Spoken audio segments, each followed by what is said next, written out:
السلام علیکم ورحمۃ اللہ وبرکاتہ۔ برزخ سے متعلق میں مختلف سوالات کے جوابات دے رہا ہوں۔ اس ضمن میں ایک سوال یہ بھی آیا ہے کہ آپ یہ بتائیے کہ برزخ والے کیا رسپونڈ کرتے ہیں جب ہم انہیں یاد کرتے ہیں، اور مثال کے طور پر اگر ہم ان کی یاد میں کچھ لکھتے ہیں تو کیا ان تک یہ بات پہنچتی ہے ہم نے ان کے لیے کچھ لکھا ہے، یا ہم نے ان کو یاد کیا ہے، یا ہم اداس ہیں ان کے پیچھے، اور یہ تمام معاملات کو لے کر جو ہے دیکھیں جی، برزخ میں جو لوگ ہوتے ہیں نا، وہ ان کو ہوتا کیا ہے کہ ہم کبھی موویز سے بہت زیادہ امپریس ہو جاتے ہیں، کبھی کہانیوں سے ہم بہت زیادہ امپریس ہو جاتے ہیں۔ ہمارے ہاں بھی بعض دفعہ ڈراموں میں ایسے سینز دکھائے جاتے ہیں، فلمائے جاتے ہیں، جس سے برزخ کے متعلق اور عالم برزخ میں روحوں کا جو معاملہ ہے اس سے متعلق لوگوں میں عجیب و غریب سے تاثرات پیدا ہونے شروع ہو جاتے ہیں۔ دیکھیں جی، ہمارا یہاں یاد کرنا، ہمارا یہاں رونا، ہمارا یہاں ان کی یاد میں کچھ لکھنا، یہ چیزیں، ان چیزوں کا ان سے کوئی تعلق نہیں ہے، یہ چیزوں کی ان کو کوئی خبر نہیں ہے، نہ انہیں دی جاتی ہے۔ ہاں، جیسے میں نے آپ سے ذکر کیا، جب آپ ان کے لیے دعا کرتے ہیں تو یہ دعائیں ان تک پہنچتی ہیں۔ اگر تو وہ کسی تکلیف میں ہوں تو اللہ سبحانہ و تعالیٰ اپنے فضل و کرم سے ان کی تکلیف میں کمی فرماتا ہے، یا اس تکلیف کو ختم کر دیتا ہے۔ ایک صورتحال اس کی یہ ہمارے سامنے آتی ہے۔ یا اگر وہ تکلیف میں نہیں ہے، وہ نعمتوں میں ہے، تو نعمتوں میں اضافہ ہوتا رہتا ہے، یا ان کے لیے آخرت میں ذخائر ہوتے رہتے ہیں۔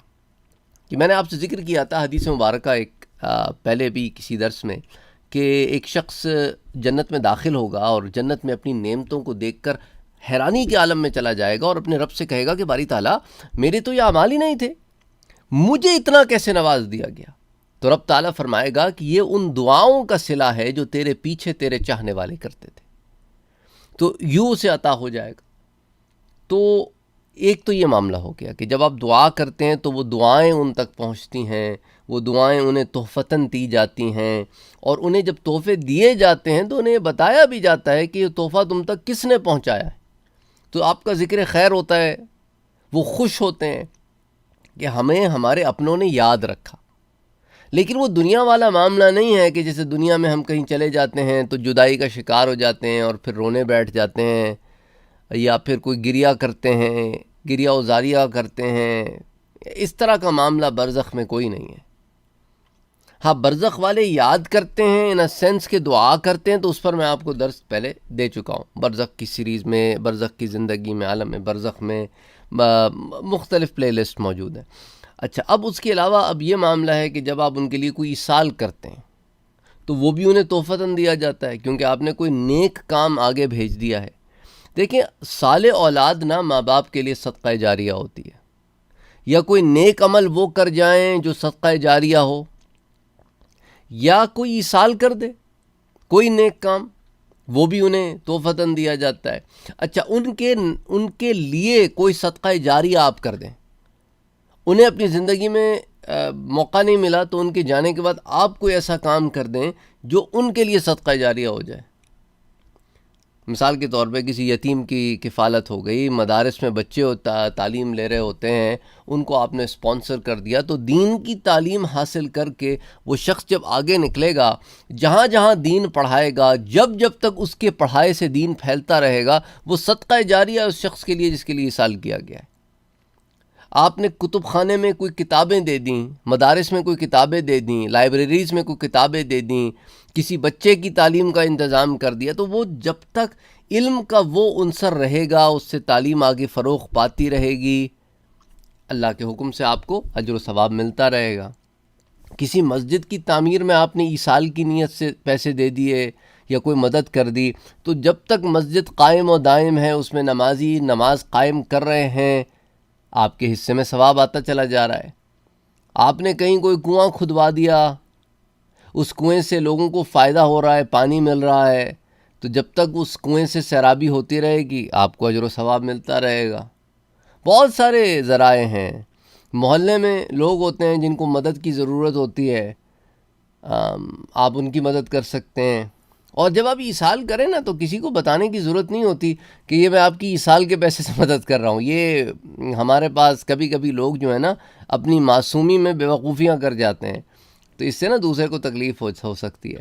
تو آپ اپنا نیت کریں اور آپ کو انشاءاللہ آپ کی نیت کا اجر ملے گا، اور جس کے لیے کر رہے ہیں انشاءاللہ تعالیٰ اللہ تعالیٰ اسے بھی اجر عطا فرمائے گا. تو دا باٹم لائن از کہ ان چیزوں کا خیال رکھیں اور اپنے آپ کو ان چیزوں میں ڈالنے کے بجائے کہ میں غم میں ہوں، میں دکھ میں ہوں اور دکھ میں پڑے رہیں، غم میں پڑے رہیں، جو آپ کے پیارے آپ کے پاس موجود ہیں ان کو اگنور کرتے رہیں آپ کہ میں غم میں ہوں.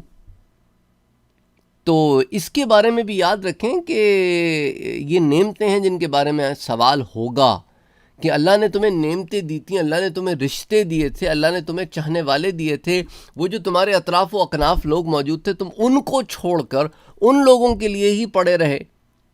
حالانکہ تمہیں یہ بات بتا بھی دی گئی تھی کہ 3 دن سے زیادہ کا سوگ ہے ہی نہیں سوائے بیوی کے. بیوی ہے نا کہ شوہر کے لیے 3 دن سے زیادہ جو عدت ہے اس کے لیے اس کا سوگ کا ٹائم فریم ہے، باقی لوگوں کے لیے تو 3 دن ہے. تو اسی لیے باٹم لائن ہے کہ ہم دیکھیں نا، مجھ سے کسی نے کہا جی یہ تو بڑا مشکل ہے جو آپ بتا رہے ہیں. میں کہا اسی لیے تو اجر زیادہ ہے.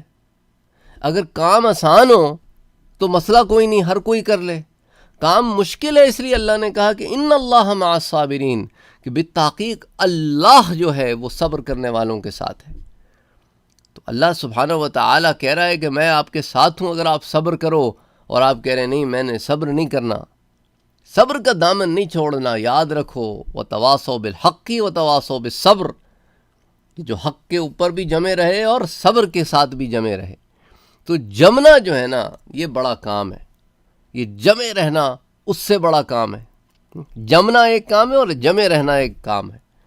تو اللہ سبحانہ و تعالیٰ سے دعا کریں کہ اللہ تعالیٰ ہمیں توفیق عطا فرمائے کہ ہم حق کے ساتھ جمیں اور حق پر جمے رہیں، اور اللہ سبحانہ و تعالیٰ اور اس کے پیارے نبی صلی اللہ علیہ وآلہ وسلم نے جو ہمیں تعلیمات دی ہیں ہم ان سے روگردانی نہ کریں اور صحیح معنوں میں اسلام پر جمے رہیں. اور دیکھو یہ تمام معاملات دل کے جو ہوتے ہیں نا، جس کے اندر انسان کو اندرونی طور پر تکلیف ہوتی ہے، اس کی ہیلنگ بھی انٹرنلی ہوتی ہے. یاد رکھو آپ کو اگر اندر سے تکلیف ہوئی ہے نا تو اس کا حل بھی آپ کو روحانیت میں ملے گا. تو روحانیت کا دامن چھوڑ کے ظاہر داریوں میں آپ کو اس کی ہیلنگ نہیں ملے گی. اچھا ایک اور بات میں آپ کو بتاتا چلوں، ہمارے ہاں جو لوگ صاحب ثروت ہوتے ہیں جن کو تھوڑا مال وغیرہ ملتا ہے، وہ کیا کرتے ہیں مدارس میں پیسے دے کے قرآن پڑھوا دیتے ہیں. مدارس سے بچے بلوا دیتے ہیں، قرآن پڑھوا دیتے ہیں، کھانا کھلا دیتے ہیں. اف یو آسک می، اگر آپ مجھ سے پوچھیں میں کہتا ہوں ایسا نہ کیا کرو. پیسے دے کر قرآن نہ پڑھوایا کرو، پیسے دے کر قرآن نہ پڑھوایا کرو. لوگ کہتے ہیں جی مدارس کی ہیلپ ہو جاتی ہے. مدارس کی آپ ایسی ہیلپ کر دو، آپ ان کی ایسی ہیلپ کر دو، قرآن خود پڑھو. خود کیوں نہیں پڑھتے قرآن بھائی؟ روز ایک پارہ پڑھو، 30 دن میں ختم ہو جائے گا. اگر 4 بچے ہیں نا تو روز ہر بچہ ایک پارہ پڑھے. خود کیوں نہیں محنت کرتے اپنے ماں باپ کے لیے؟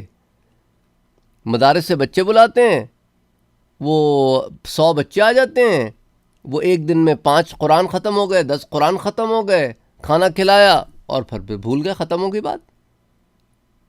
ہر شے کو ہم نے کنوینئنس بنا لیا ہے. مدارس کی ہیلپ کرنی ایسی کر دو، کسی غرض سے ہیلپ نہ کرو. یہ تو آپ نے غرض شامل کر دی کہ تم میرے لیے قرآن پڑھو، میں تمہیں کھانا کھلاؤں گی، اور اللہ سے کہہ رہے ثواب بھی دیں. ہیں ایسے نہ کرو. ذرا اللہ تعالیٰ سے معاملہ کر رہے ہو تو اس کے اندر ذرا اعلیٰ کوالٹی کا معاملہ کرو. قرآن خود پڑھو، خود محنت کرو. پیارے بھی تو تمہارے ہی ہیں نا، پیارے تمہارے ہیں، محنت کوئی اور کرے تم پیسہ دے دو. یہ کیا بات ہوئی؟ اور پیسہ تم ویسے ہی دے دو. سمجھ آ رہی بات؟ امید کرتا ہوں سمجھ آ گئی ہوگی. اینی وے اپنا اور اپنوں کا بہت خیال رکھیے گا کہ یاد رکھیے گا جو غرض کے تھرو عبادت کرتے کراتے ہیں نا پھر اس میں خالصیت نہیں رہتی. وہ بچے بھی جو پڑھنے آئیں گے نا وہ کھانے کے لیے پڑھنے آئیں گے. ان کو کیا غرض آپ کے ماں باپ سے؟ آپ کے ماں باپ سے تو آپ کو غرض ہے. تو جب آپ کی غرض ہے تو آپ کام کرو، آپ محنت کرو. اینی وے تو بات یہی ہوئی تھی جو سوال میں نے ڈیل کرنا تھا، لیکن چونکہ وہ اتنے اور بھی سوالات بیچ میں آ گئے تھے تو میں کہا ایک ساتھ سے سارے سوالات ایک مجلس میں ڈیل کر لیتے ہیں. اپنا اور اپنوں کا بہت خیال رکھیے گا. مجھ عاجز کو دعاؤں میں یاد رکھیے گا. السلام علیکم ورحمۃ اللہ وبرکاتہ.